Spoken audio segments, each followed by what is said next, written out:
Hello मेरे प्यारे से दोस्तों, इस एपिसोड की स्टार्टिंग में हमें वोंग को दिखाया जाता है जो कि अपनी प्रैक्टिस कर रही थी और वो लॉर्ड क्वी के बात को याद करती है जहां पे उन्होंने उससे कहा था कि गॉड ऑफ वॉर के जितने भी सक्सेसर थे हमारे टेंपल के, वो बारी बारी करके अचानक से कैसे गायब हो गए। कई लोग तो कहते हैं कि गॉड ऑफ वॉर की पावर असल में एक कर्ज है। अब ये सब कुछ याद करके वहां पे वोंग एकदम भड़क चुकी थी और वो अपनी ट्रेनिंग को और भी ज्यादा स्ट्रिक्ट कर देती है, जिसकी वजह से वोंग के हाथ भी यहाँ पे कट जाते हैं। तभी यहाँ सीन शिफ्ट होता है और हमें स्टार डोमेन के बैटलफील्ड का सीन दिखाया जाता है जहाँ पे 3 सोल्जर और 4 सिविलियंस मौजूद होते हैं कई सारे पावरफुल डीमंस के सामने, जहां पे वो सारे कल्टीवेटर कहते हैं कि हमारे सामने 7th रैंक के डीमंस मौजूद हैं और हम लोग खुद 4 और 5 रैंक के कल्टीवेटर हैं और साथ में हमारे साथ कई सारे सिविलियंस भी हैं जिनके पास कोई भी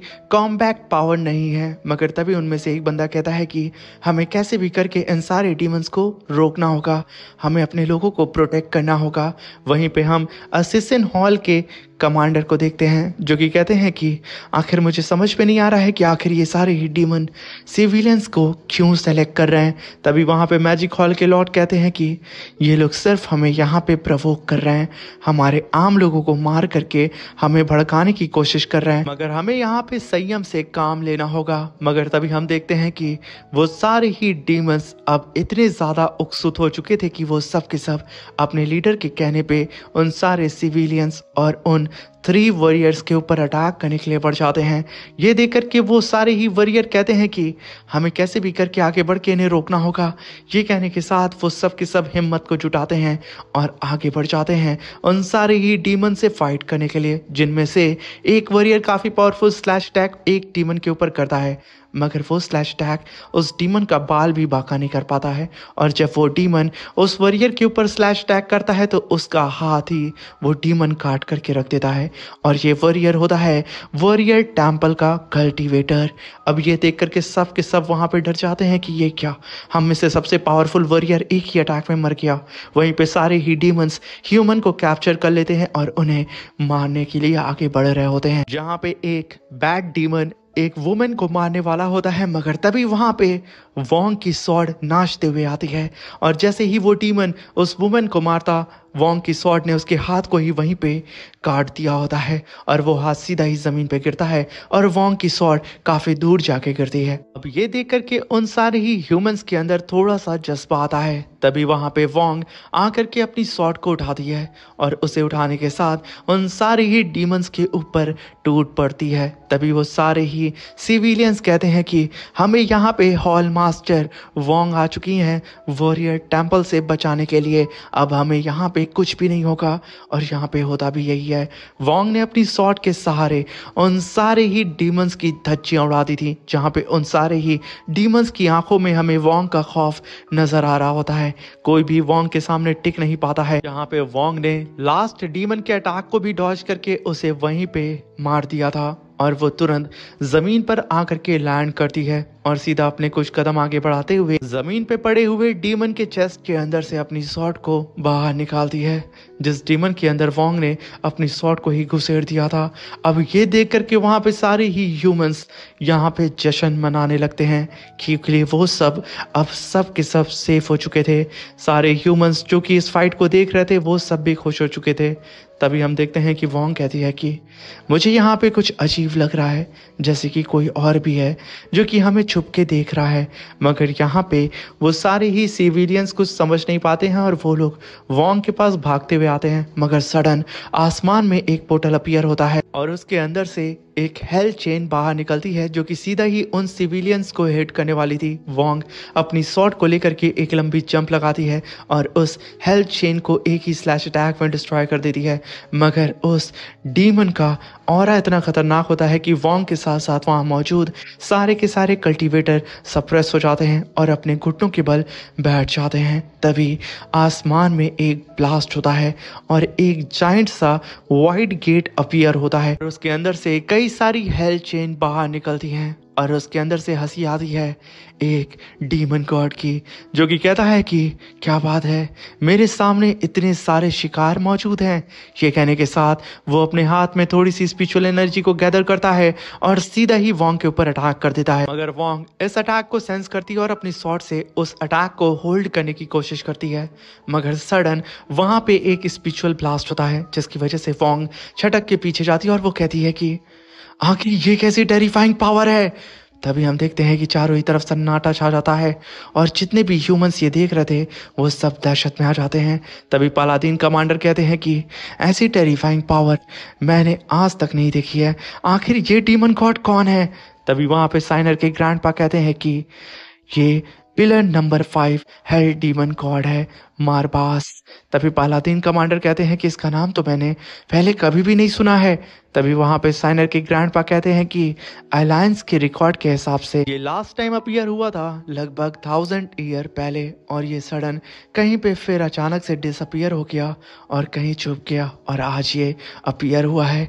इसकी एबिलिटी और इसकी पावर और इसकी स्ट्रेंथ से ज्यादा डिस्ट्रक्टिव है और इसका नमूना तुमने देख ही लिया होगा। और तभी हम वहां पे स्टार डीमन गॉड को देखते हैं, जिससे यहाँ पे डीमन प्रिंस बाऊ पूछता है कि आखिर ये कौन सा डीमन गॉड है जिसे मैंने कभी देखा नहीं है। तभी वहां पे स्टार डीमन गॉड कहता है कि बहुत साल पहले ये एक ऑर्डिनरी डीमन था और इसका नाम मारपास था, मगर पता नहीं कैसे इसके पास इतनी स्ट्रेंथ आ गई कि इसने एक ही स्ट्राइक में पिलर नंबर 72 डीमन गॉड को खत्म कर दिया और उसकी पोजीशन इसने ले ली और ऑर्डिनरी डीमन से ये सीधा ही बन गया डीमन गॉड पिलर का सक्सेसर। और इसी तरीके से इसकी जर्नी भी आगे बढ़ती गई। धीरे धीरे वक्त गुजरता गया और इसने कई सारे डीमन गॉड्स को हरा करके उनकी पोजीशन को ले लिया और ऐसा करके उसने डीमन गॉड पिलर नंबर 5 को भी चैलेंज कर दिया और एक ही पंच में इसने डीमन गॉड पिलर नंबर 5 को चांद से मार दिया और उसकी पोजीशन को हड़प लिया। और तभी हमारे एम्परर ने ये सब कुछ ऑब्जर्व किया और उन्होंने मुझे आदेश दिया कि मैं इसे जल्द से जल्द सील कर दूं और प्रिज्म में डाल दूं, क्योंकि इसकी नज़र हमारे एम्परर की गद्दी पे भी थी। और अब ये हजारों सालों के बाद आजाद हुआ है, तो देखते हैं कि आखिर ये इस बैटल अरीना के अंदर कितनी तबाही मचाता है, क्योंकि अब ये जो हम सब के सामने आया है वो असल में pillar number 5 hello demon God है, जिसकी स्ट्रेंथ इतनी ज़्यादा बेमिसाल है कि वो सिर्फ अपने एक पंच में कई सारे डीमन गॉड्स को मारने की एबिलिटी रखता है। तो मुझे नहीं लगता है कि इस अरीना में कोई भी इसकी स्ट्रेंथ का सामना कर पाएगा। तभी हम वहाँ पे मारबास को देखते हैं, जो कि हंसते हुए अपनी आंखों को खोलता है और कहता है कि कितने सालों के बाद मैं आज़ाद हुआ हूँ। ये कहने के साथ वो अपनी सारी ही जंजीरों को तोड़ देता है और पूरी ही तरीके से आज़ाद हो जाता है। और जब सारे ही ह्यूमंस की नज़र उस पे पड़ती है तो सब के सब दहशत में आ जाते हैं। तभी मारबास वहाँ पे वोंग को देख करके कहता है कि इस लिटिल गर्ल को शायद मैंने बहुत बुरी तरीके से हिट कर दिया। तभी वो नीचे पड़े हुए सारे ह्यूमंस को देख के कहता है कि अब मैं तुम सबके साथ खेलूंगा। ये कहने के साथ वो अपनी हेल्थ चेन को एक्टिवेट करता है और उन सारे ही ह्यूमंस के सामने खड़े होकर के अपनी हेल्थ चेन से सीधा ही अटैक करने के लिए तैयार हो चुका था। जैसे ही वो चेन अटैक उन ह्यूमंस को हिट करता, तभी वोंग ने काफ़ी पावरफुल स्लैश अटैक उन चेन के ऊपर करके उन सारी ही चेन को डिस्ट्रॉय कर दिया था। तभी वोंग अपनी स्वॉर्ड को रगड़ते हुए आगे बढ़ती और कहती है कि आखिर तुम्हें यहाँ पे किसने परमिशन दे दी कि तुम यहाँ पे फ्रीली मेरे लोगों को टच कर सकते हो। अब ये देख करके वहाँ पे मारबास कहता है कि क्या तुम मेरे एक स्ट्राइक को हैंडल कर चुकी हो, ये इम्पॉसिबल है। अब तो तुम्हारे साथ खेलने में काफ़ी ज़्यादा मज़ा आएगा, क्योंकि मेरी एक स्ट्राइक को सह पाना अच्छे लोगों की बस की बात नहीं होती है। ये कहने के साथ वो वहाँ पे ज़ोर ज़ोर से हंसना शुरू कर देता है। उसकी चीख चारों ही तरफ गूंज रही होती है।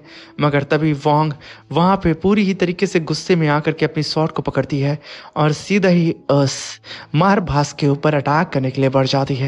मगर मारबास उसे देख करके कहता है कि लिटिल वॉरियर जल्दी आओ, मैं तो तुम्हारा इंतजार कर रहा हूँ। तभी वोंग सीधा ही अपनी स्वॉर्ड से उसके ऊपर अटैक करती है। मगर यहाँ पे तो मारबास उसके अटैक को डॉज कर देता है और सीधा ही आसमान में जाता है और अपनी सारी ही हेल्थ चेन को चारों ही तरफ जमीन पे गाड़ना स्टार्ट कर देता है। इसकी वजह से यहाँ पे अब वोंग को खुद को बचा करके इधर उधर भागना पड़ता है, मगर तभी कुछ चेन वोंग के पैर को पकड़ के उसे सीधा ही जमीन के अंदर गाड़ देती है और एक धमाके के साथ वहां सन्नाटा सा छा जाता है। तभी वहां पे मारबास अपनी पावर को एक्टिवेट करता है और हंसते हुए कहता है कि आज मैं तुम लोगों के साथ जी भर के खेलूंगा। वहीं पे हम देखते हैं कि वोंग भी उसके चेन से आज़ाद हो चुकी थी, मगर यहाँ पे मारबास अपनी पावर को एक्टिवेट करके चारों ही तरफ कई सारे हेल्थ पिलर्स को एक्टिवेट करने लगता है अपनी हेल्थ चेन से खींच करके। अब ये देख करके किसी को भी कुछ समझ में नहीं आ रहा होता है कि आखिर यहाँ पे क्या हो गया है। वहीं पे बेचारा फैंग जो कि दूर फाइट कर रहा था, मगर जब वो वहां पे उस डीमन गॉड की पावर को सेंस करता है तो वो कहता है कि आखिर ये यहाँ पे वोंग के साथ क्या करना चाहता है। तभी वहां पे मारबास कहता है कि लिटिल वॉरियर, मेरे स्लॉटर हेल में तुम्हारा स्वागत है। वहीं पे साइनर के ग्रैंडपा देखते हैं कि यहाँ पे मारबास अपनी पावर को सप्रेस कर रहा है। यहाँ पे उन्हें ये समझने में देर नहीं लगती है कि हेल डीमन गॉड यहाँ पे वोंग के साथ खेलना चाहता है, इसलिए वो अपनी कल्टीवेशन को ही वोंग के इक्वल कर रहा है। वहीं पे हम उस मारबास को देखते हैं जो कि वोंग से कहता है कि लिटिल वॉरियर, अब तुम मुझे निराश मत करना। वहीं पे वोंग उसकी स्पिरिचुअल पावर को सेंस करती है और कहती है कि इसने यहाँ पे अपनी कल्टीवेशन को सप्रेस कर दिया है और ये मेरे लेवल पे आ चुका है, 9th रैंक के 2nd लेवल पे। ये कहने के साथ वोंग भी अब तैयार हो चुकी थी उस मारबास से फाइट करने के लिए, मगर यहाँ पे तो मारबास को तो कोई फर्क ही नहीं पड़ रहा था कि वहाँ पे वोंग है भी या नहीं। वो तो यहाँ पे सीधे खुली चुनौती देता है वोंग को कि आ जाओ, मैंने तुम्हारे खातिर यहाँ पे खुद की पावर को भी सप्रेस कर दिया है। वोंग अपनी स्वॉर्ड को पूरी तरीके से चार्ज करती है और एक लंबी छलांग लगाती है और blood sword dance slash attack को समन करती है, जहाँ पे एक जाइंट सा बीस्ट अपीयर होता है और वो सीधा ही अपनी पावर को वोंग की स्वॉर्ड के अंदर ट्रांसफर कर देता है। और तभी वोंग अपनी स्वॉर्ड को लेकर के सीधा ही टूट पड़ती है डीमन गॉड मारबास के ऊपर, मगर यहाँ पे तो मारबास अपनी जगह से हिलता नहीं है और सिर्फ अपनी 2 फिंगर से वोंग के अटैक को होल्ड कर देता है। वोंग एकदम सहम जाती है और कहती है कि इसकी पावर तो इस समय बिल्कुल मेरे ही लेवल की है, तो आखिर ये कैसे मेरे इतने पावरफुल अटैक को अपनी 2 फिंगर से रोक सकता है, ये इम्पॉसिबल है। तभी वहां पे हेल डीमन गॉड मारबास वोंग को अपनी तरफ खींचता है। वोंग को यहाँ पे कुछ भी समझ में नहीं आता है, जहाँ पे मारबास कहता है कि लिटिल वॉरियर, तुम बहुत ज्यादा कमजोर हो, तुम्हें और ज्यादा पावरफुल होना होगा और मेरे ऊपर और भी ज्यादा घातक अटैक करने होंगे। ये कहने के साथ वो खींच के एक किक वोंग के बेली पे दे मारता है। वोंग सीधा ही जाकर के एक चट्टान से टकराती है और खुद को संभालती है और कहती है कि इसकी पावर बहुत ही ज्यादा खतरनाक है। मगर तभी वहां पे हेल डीमन गॉड मारबास वोंग के ऊपर स्पिरिचुअल पंच अटैक कर देता है। वोंग वक्त रहते ही वहां से हट जाती है और खुद को बचा लेती है और अपनी स्वॉर्ड को लेकर के यहाँ पे हेल डीमन गॉड मारबास के ऊपर अटैक करना शुरू कर देती है, मगर मारबास यहाँ पे बहुत ही आराम से वोंग के सारे ही अटैक को डॉज कर रहा होता है और वोंग से कहता है कि लिटिल वॉरियर, थोड़ी और तेज बनो, तुम तो यहाँ पे मुझे छू भी नहीं पा रही हो, तो आखिर कैसे तुम अपने लोगों को और खुद को बचाओगी।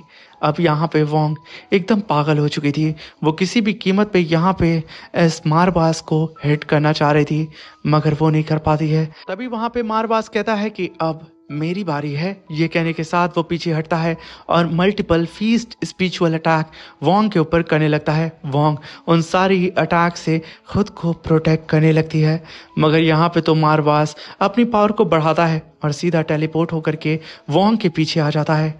वोंग वक्त रहते ही मारबास को सेंस कर लेती है और वो तुरंत ही अपने पीछे अपनी स्वॉर्ड को ले आती है और उधर मारबास खींच के एक पंच वोंग की पीठ पे मारता है, मगर यहाँ पे वोंग ने चतुराई से अपनी स्वॉर्ड को बीच में ला करके खुद को बचा लिया था, वरना इस हिट में वोंग की हड्डियां टूट जाती, क्योंकि इस पंच से ही वहां पे इतना खतरनाक स्पिरिचुअल ब्लास्ट होता है कि आसपास की सारी ही चट्टानें तहस नहस हो जाती हैं। तभी वोंग नीचे आके गिरती है। अभी वहां पे हेल डीमन गॉड मारबास कहता है कि बच्ची, तुम्हें और ज्यादा तेज होना होगा, वरना कहीं ऐसा ना हो कि तुम वक्त से पहले ही मर जाओ।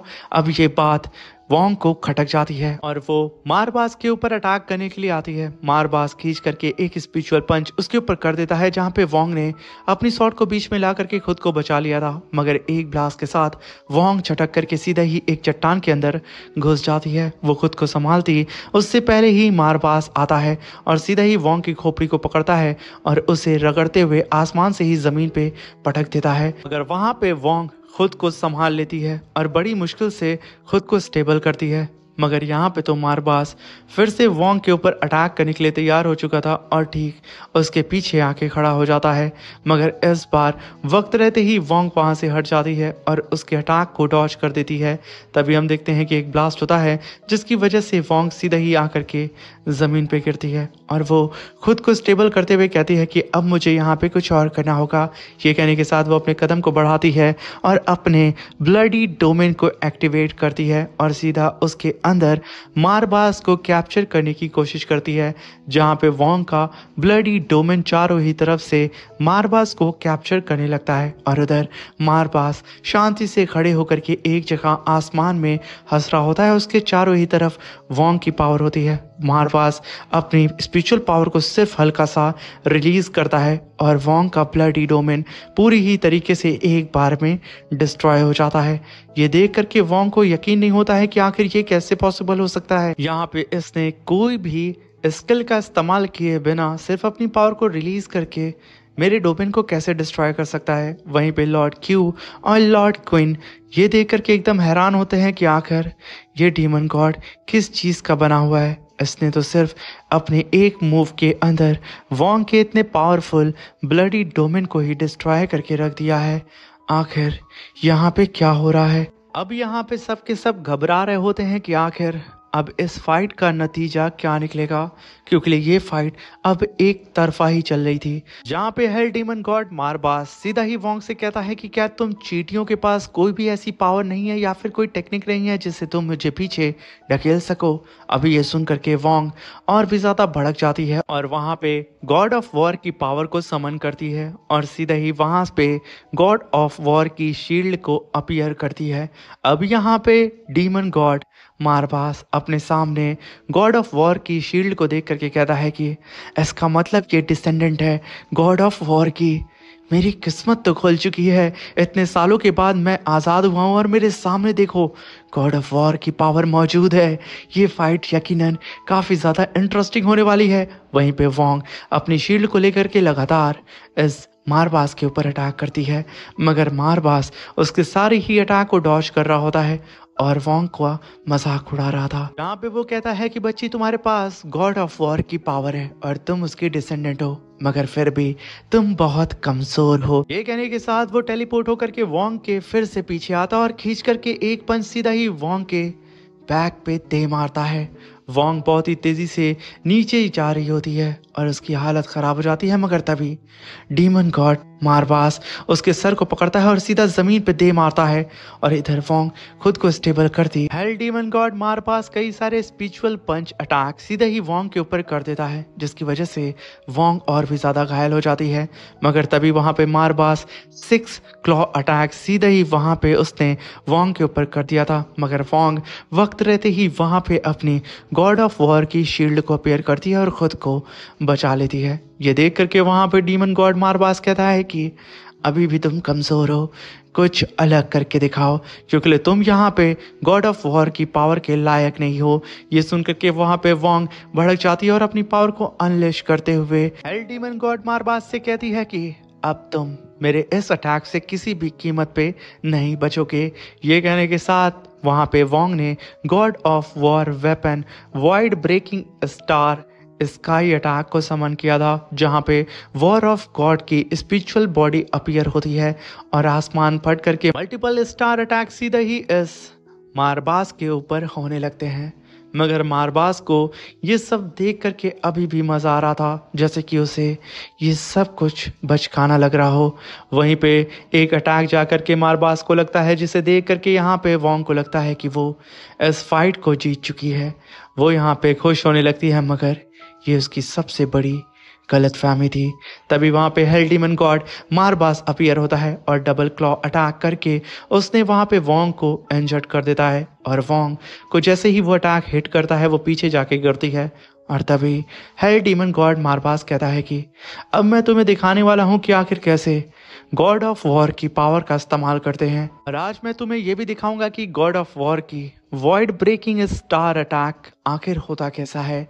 ये कहने के साथ वो वहाँ पे अपनी पावर को रिलीज करता है और गॉड ऑफ वॉर की पावर को एक्टिवेट करते हुए वहाँ पे god of war weapon void breaking star sky attack को समन करता है, जहाँ पे आसमान फट पड़ता है और मल्टीपल स्टार सीधा ही वोंग के ऊपर आके अटैक करने लगते हैं।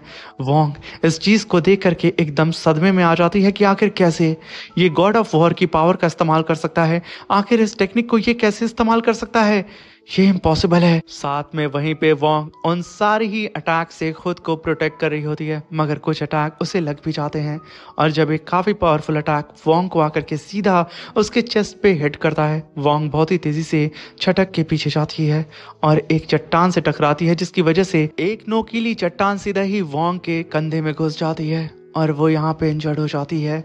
ये देख करके फैंग वोंग के दोनों ही ग्रैंडपा वहां पे चिल्लाते हुए कहते हैं कि वोंग तुम ठीक तो हो ना।